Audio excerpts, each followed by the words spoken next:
So much media, so little time. Who keeps track of it all? That would be me. This is Bob Andelman, and this is the Mr. Media Interview, recorded live on blogtalkradio.com from the new Media and American League Baseball capital of the world, St. Petersburg, Florida. I'm Mr. Media, not Mr. Know-It-All.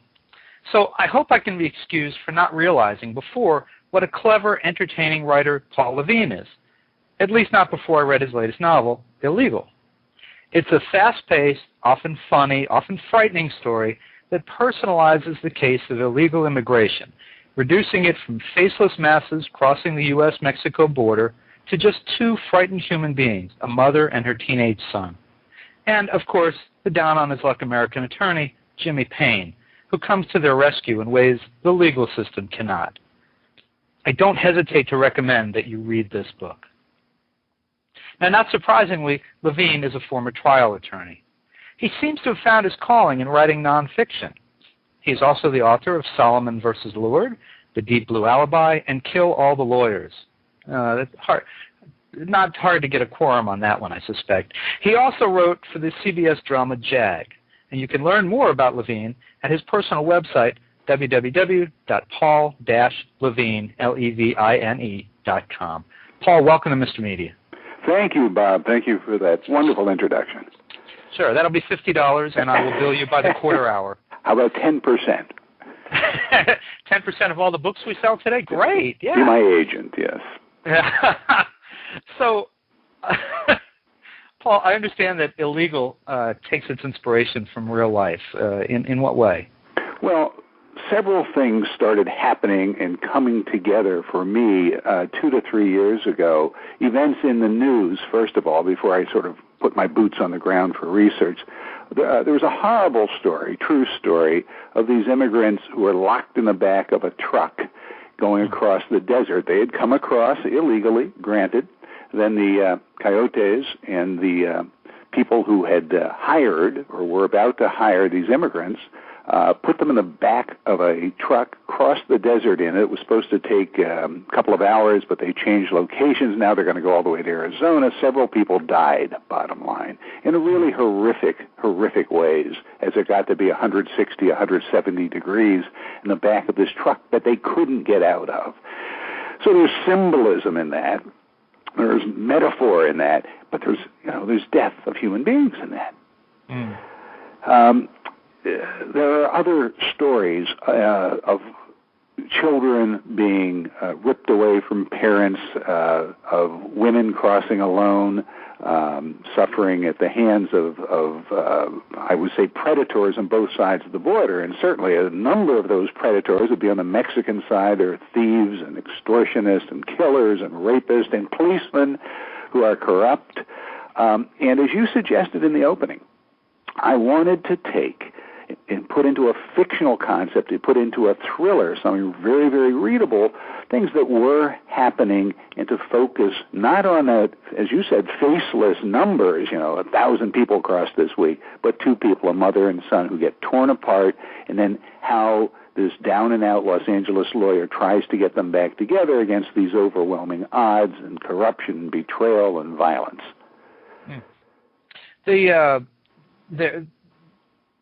There seems to be enough human stories crossing the border every day that you could make this your category for the rest of your life.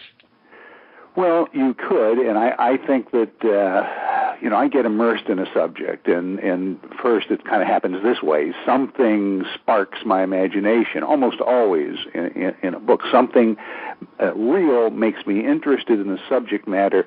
I start doing the research, and then all these stories pop up in my mind. I go, what story am I going to focus on? Who are the characters here? And here's a real cliche, but I'm got to use it because it's true.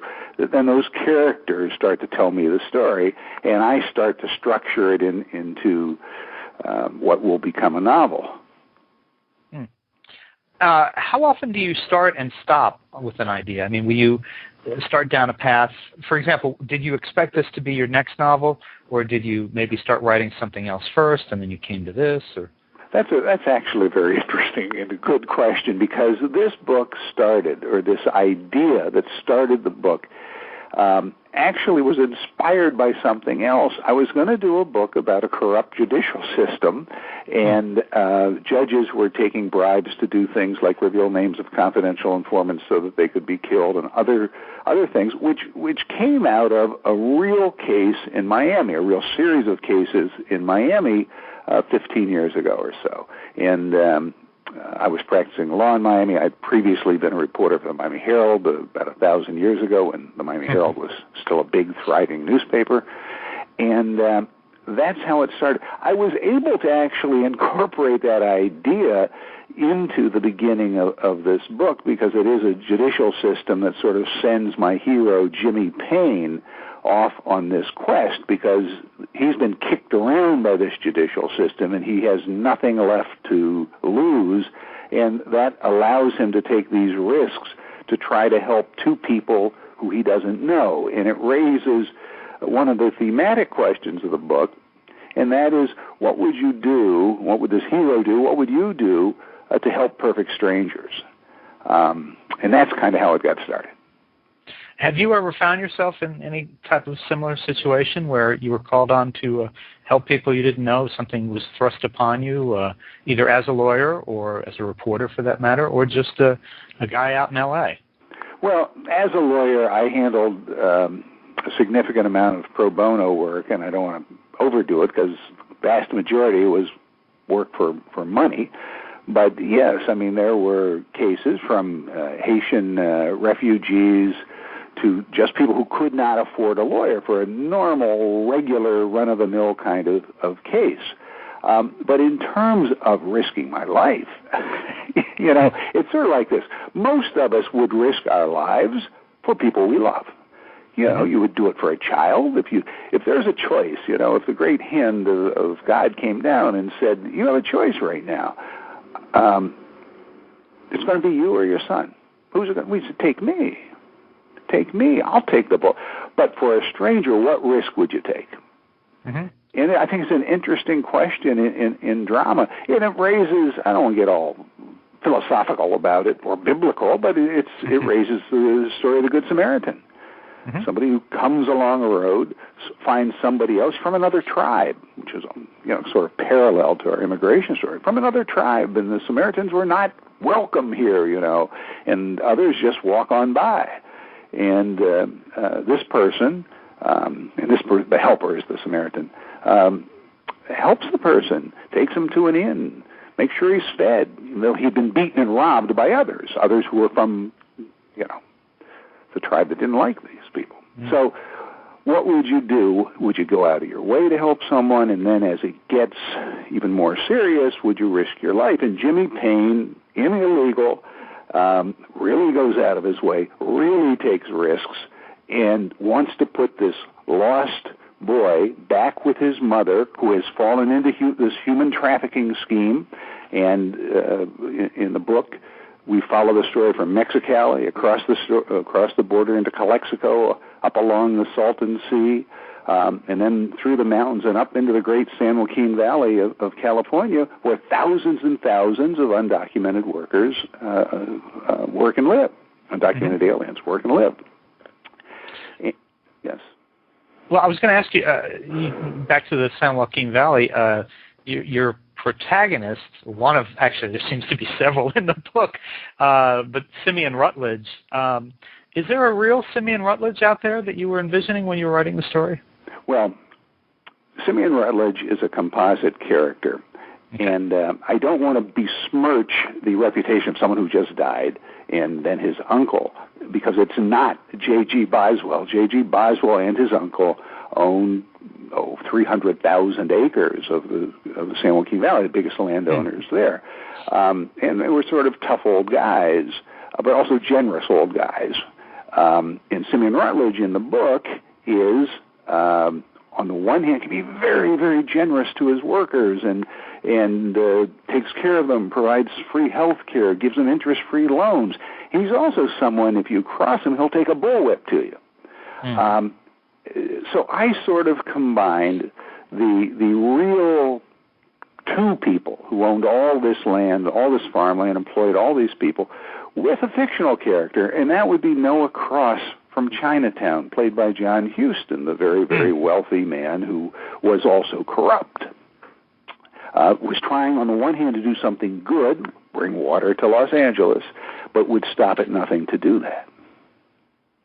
I was trying to, I didn't have it in front of me. Wait a minute. I'm trying to remember the character's name, and I've got the book, so I'm frantically trying to find his name. Cullen, right? Sharon's fiance?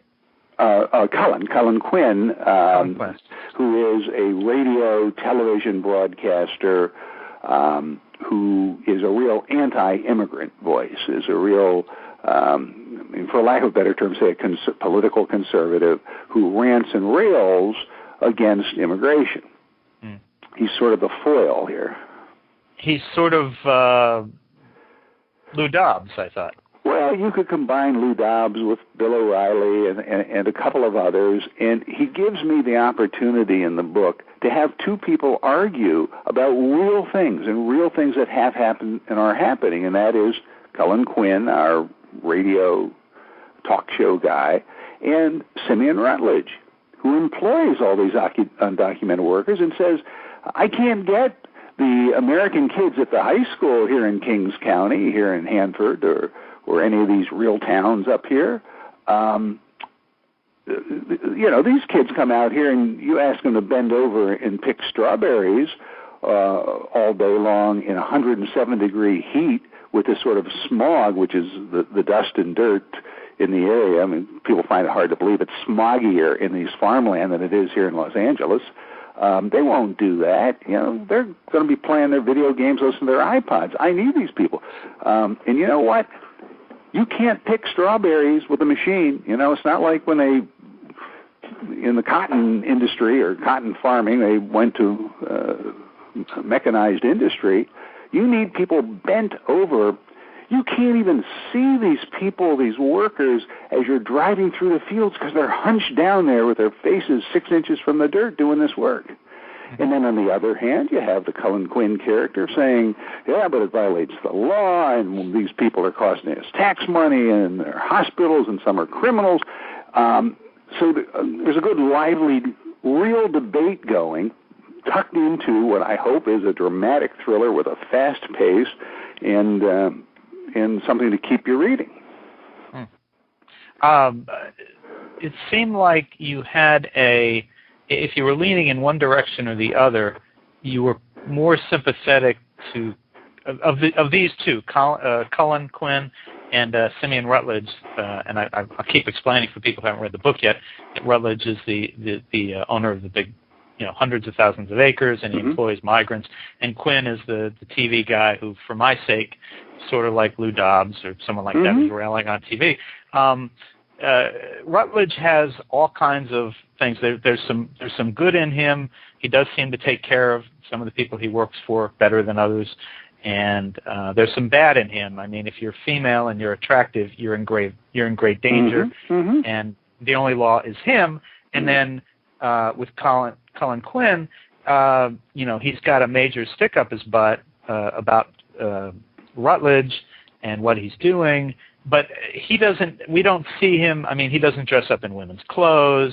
He doesn't have these character flaws that Rutledge does. So I'm thinking that, you may feel a little more sympathetic towards that type of character than towards the Rutledge character, if at all, either of them.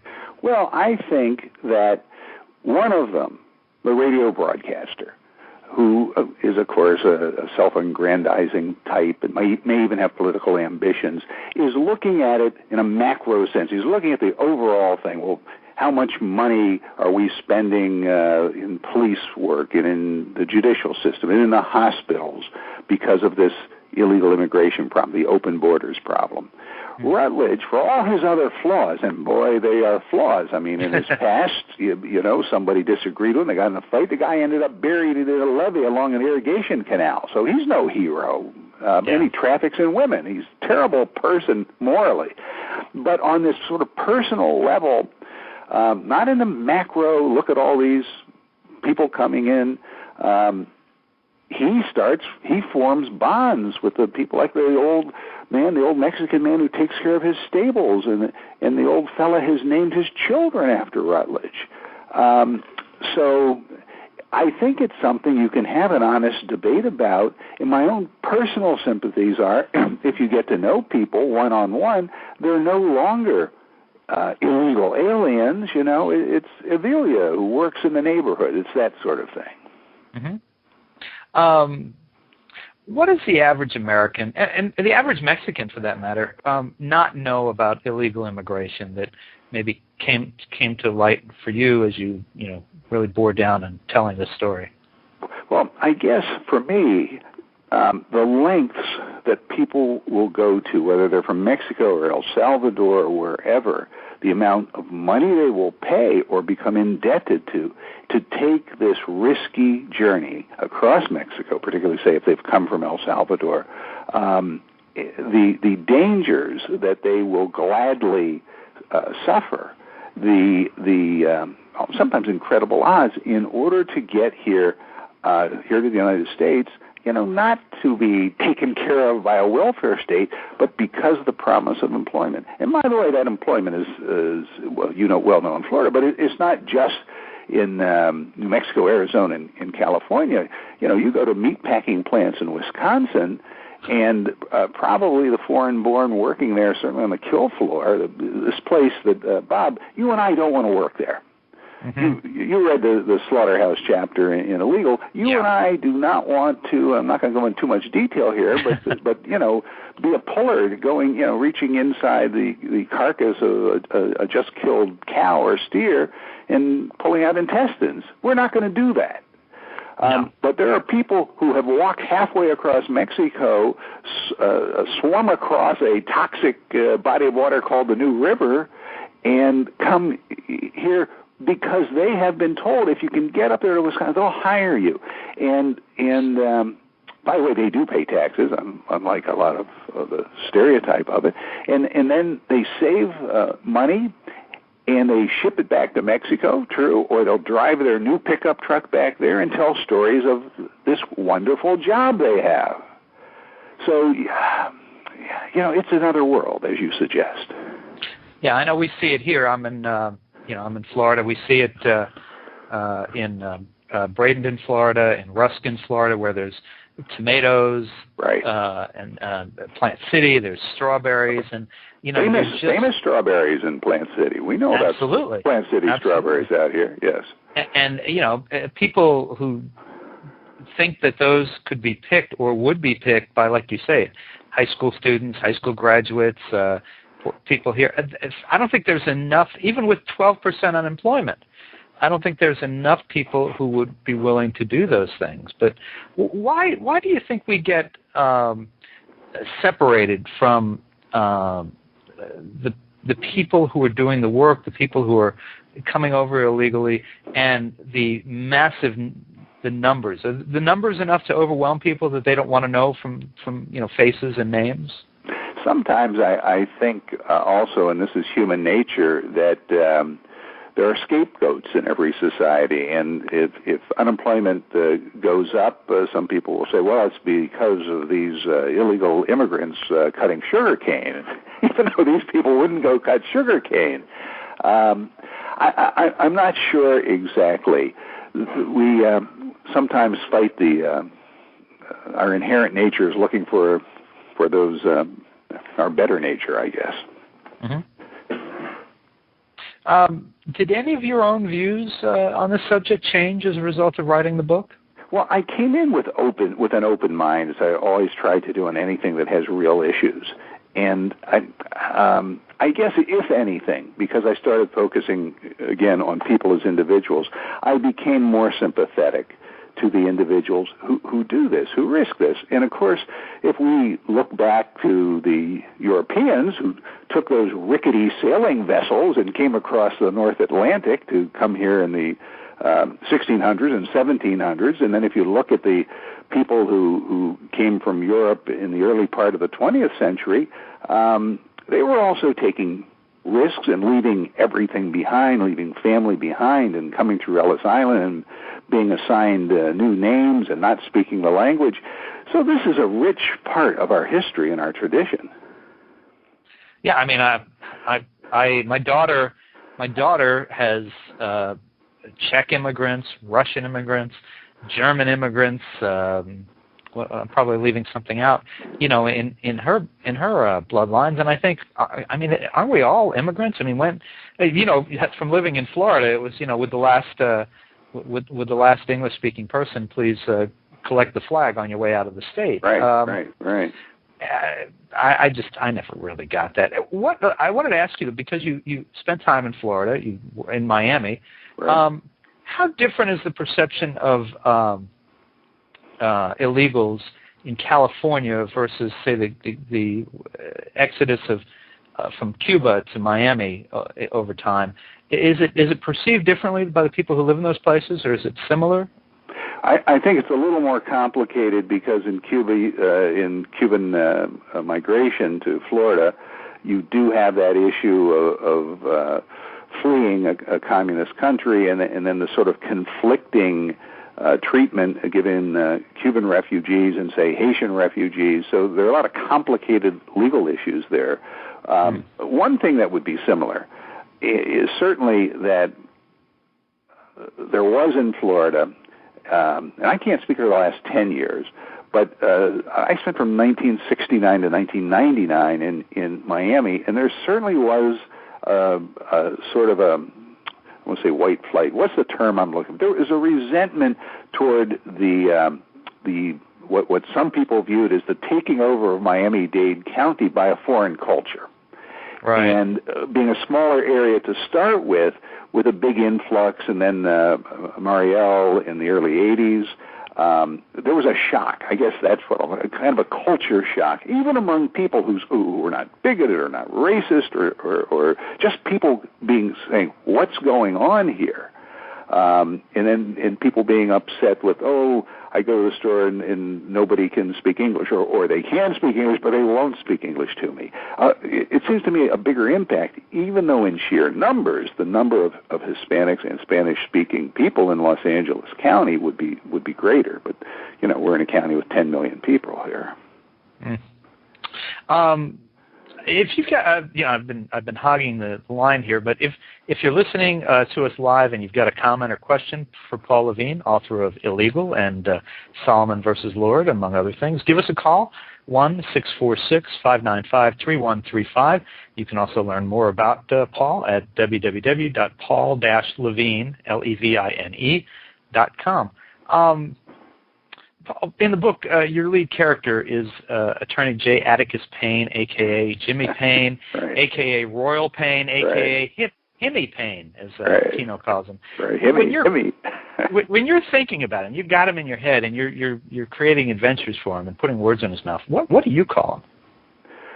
Well, this character, to me, the sort of the down and out and unconventional lawyer, and a guy who will do anything, is really close to my heart. Not because I was that kind of lawyer, but because I wish I had been that kind of lawyer. Sort of a fearless guy who doesn't care about the rules.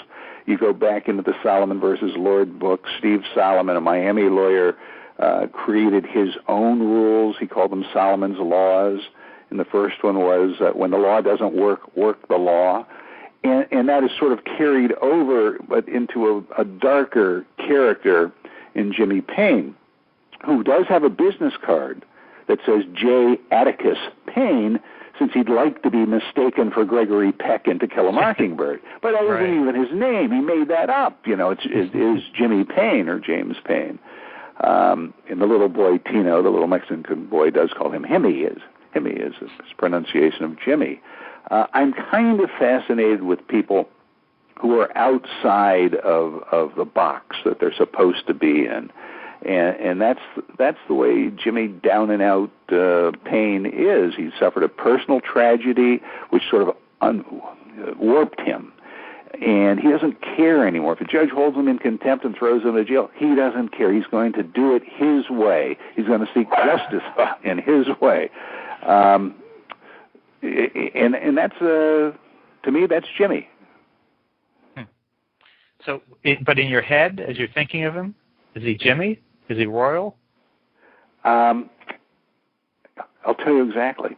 When he is in a scene with Sharon Payne, his ex-wife, the policewoman, who he still loves, he's Jimmy. There's a little bit of a warmer thing. And in those chapters, I call him Jimmy. Right. When he is dealing with other people, other than his ex-wife, and the little boy, Tino, who he warms up to in a fatherly way, he's Jimmy. When he's dealing with a judge, when he's dealing with tough, hard-knuckled Simeon Rutledge, he's Payne. Rigney. Yeah, it has some connotations to it. Got it. All right. And does Payne come from you? Does he come from friends? Does he come from a number of places? That's always a hard question. I think Jimmy Payne would be my alter ego, again, somebody who I admire some things about him.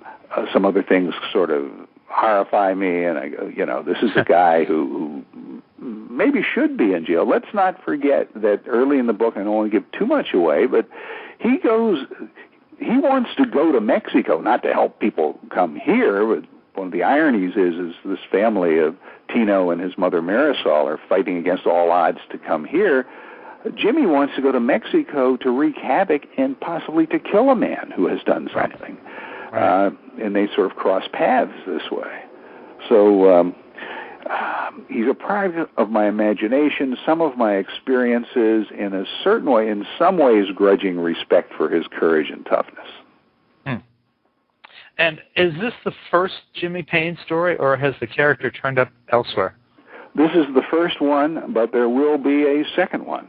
Illegal is the first book of what will be a series, and working on the second one right now.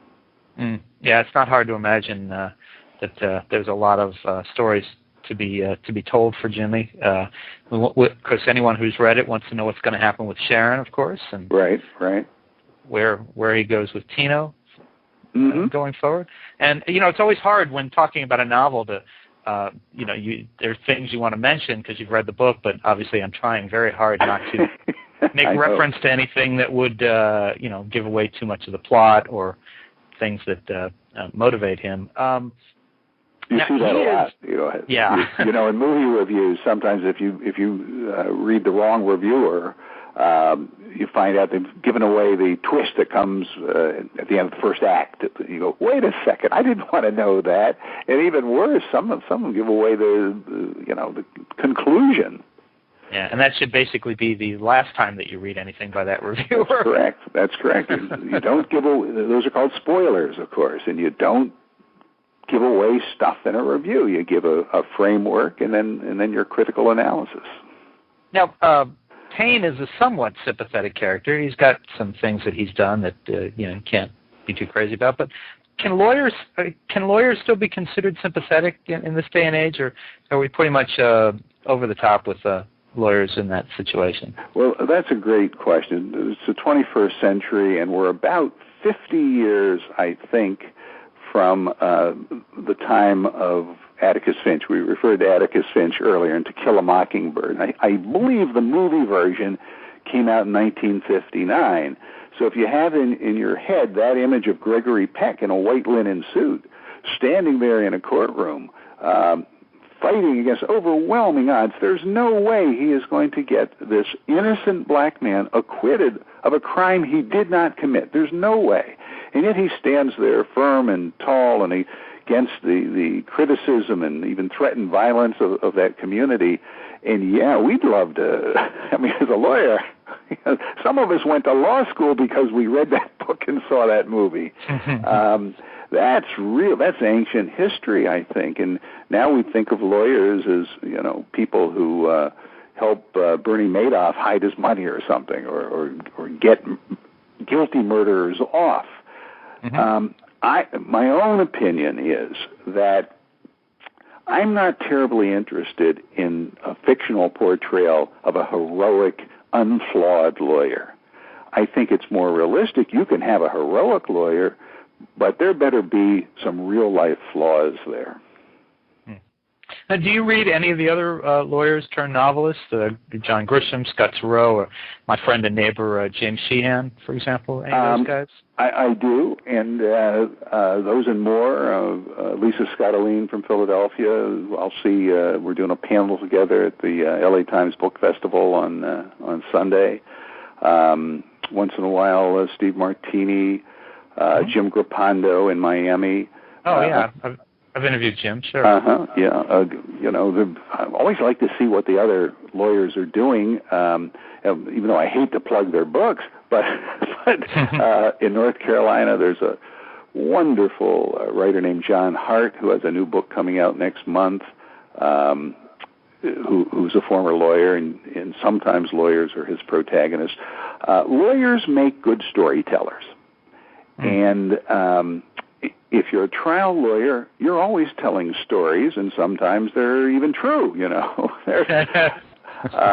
But when you put a case together, particularly if you're a plaintiff in a civil case, or if you're a prosecutor in a criminal case, you put together a very logical story where A leads to B and B leads to C, and here at the end I want to persuade you. And also, if you look at that courtroom, what is it but a stage? So, we've had a lot of great plays that were essentially courtroom dramas, from Inherit the Wind to Murder for the Prosecution, Witness for the Prosecution, the Agatha Christie play, which became the famous movie. The one that's now escaping my mind, and you'll tell me, Jack Nicholson as Colonel Jessup. You want me on that wall? A Few Good Men. A few good men, right? Which started again as a play, because that's a stage, and characters enter and leave, and the people are in their right places, and speeches are made. And in plays, speeches are made, not so much in movies these days. You probably could not make Inherit the Wind. If you look at the script, which is Spencer Tracy and Frederick March in the fictional recreation of the Scopes trial, which I believe, I may be wrong, I believe it was also a 1959 film. It certainly was in that era, about 50 years ago. It's a very wordy play. Mm-hmm. And it's not The Bourne Identity, where scenes, when I was watching The Bourne Identity, which I happen to like as an action film, I was counting the seconds between each edit of the camera, and I think it was averaging about 3 seconds. And I'm going, this is not somebody sitting on the witness stand talking. Another great courtroom movie, and this came from a book, was Anatomy of a Murder, also in the late 50s. And when you look at those movies today, they look a little slow. And again, you had a very, very heroic lawyer there. And the heroic lawyer was played by Jimmy Stewart. In A Few Good Men, in the movie version, Tom Cruise, a much more modern story, and this relates to your question, Tom Cruise, in the beginning of that, was sort of a lazy lawyer, wasn't he? Didn't want to be there, didn't want to be in the Navy. Right. One of the, I don't know, I think he was playing baseball. I don't remember the movie all that well. But then he rose to the occasion. That's more of a modern portrayal of a lawyer hero. And we'll wrap up in just a minute or two. I wanted to ask you, because you also spent time writing for JAG. I did. How long were you there, and what was that like? I was on and off JAG for about 4 years. In the middle of that, I co-created with Don Belisario a show called First Monday, which was a pure legal show that was set at the Supreme Court, and it starred Jim Garner. And then JAG, of course, was partially a legal show. Some days, some episodes, and I wrote 20 to answer your question. Some episodes were in the air and on aircraft carriers, and some were court-martials. I always liked to write a court-martial because I had the legal background, and I learned a lot, I think, that actually helped in the writing of illegal.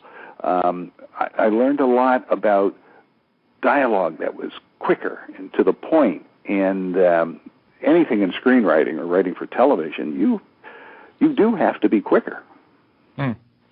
And was the best part of that show, was it, getting to occasionally maybe hang around Catherine Bell?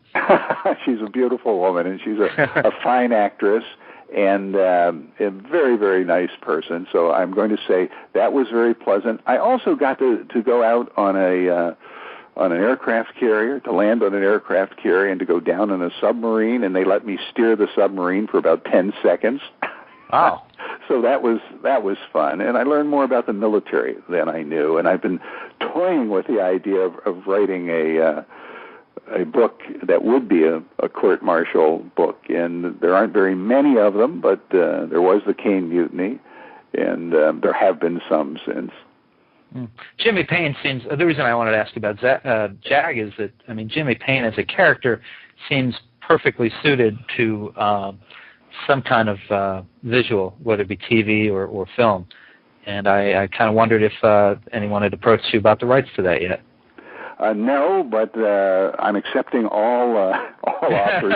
I do have a Hollywood agent who is shopping the book around to various producers, studios, stars, and we have hopes. We have hopes in that area. He could also be that's for features. He could also be a television character. There could be absolutely, and there have been flawed lawyer shows, many actually.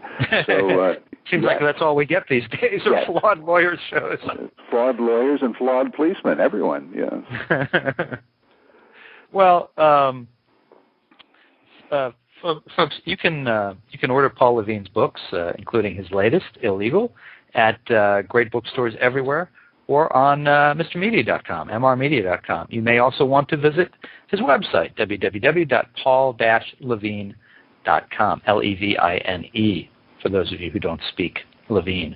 Paul, I zoomed through the book. I wasn't kidding what I said at the beginning. I looked at it, and, I saw the title, and I thought, Illegal, okay, this may be a little dry, and I don't know if I'm going to read this. And I tell you what, it was the next day I realized, boy, I've already gone through 2/3 of the book. How did that happen? Well, that's great. I appreciate that, and I try to keep a pace up, and because I'm writing a thriller, I want people to want to know what happens next. That's it. You really have to, a book like this, you have to want to keep turning the pages. You can't approach it any other way, and it's very enjoyable. I recommend it, and I appreciate you coming on the show today to talk about it. My pleasure, Bob. All right. Thanks very much for your time, and good luck. I hope we'll see much more Jimmy Payne. Next year's. Same time, same place. Excellent. Right. We'll come back and talk about it when that happens. Thank you very much. All right. Good luck to you, Paul. Thank you. Good. Bye-bye. Bye-bye. And, folks, you can hear more interviews with novelists by surfing over to our main website, www.mrmedia.com. That's where you can listen to my earlier conversations with Jim Sheehan, Sarah Zarr, Sue-Ann Jafarian, Peter Gallenbach, and many more. And please think about writing an online review of Mr. Media, casting a vote for Mr. Media, or marking Mr. Media as one of your favorites, whether you listen on Blog Talk Radio, Pointer Online, Digital Journal, Podcast Pickle, Vox, Folio, Mediafly, Podfeed.net, Blueberry, Zencast, or Odeo. Subscribe to Mr. Media on iTunes, and you'll never miss a show. Just search Mr. Media Interviews from within iTunes and subscribe for free. You can also listen with a piece of string and a tin can in many locations. If you've got an idea for a guest, email me directly at bob@andelman.com. It's ANDELMAN. You can also follow me on Facebook or on Twitter, www.twitter.com/Andelman. Thanks so much for joining us today. Always appreciate when you give up a little piece of your day to spend it with us.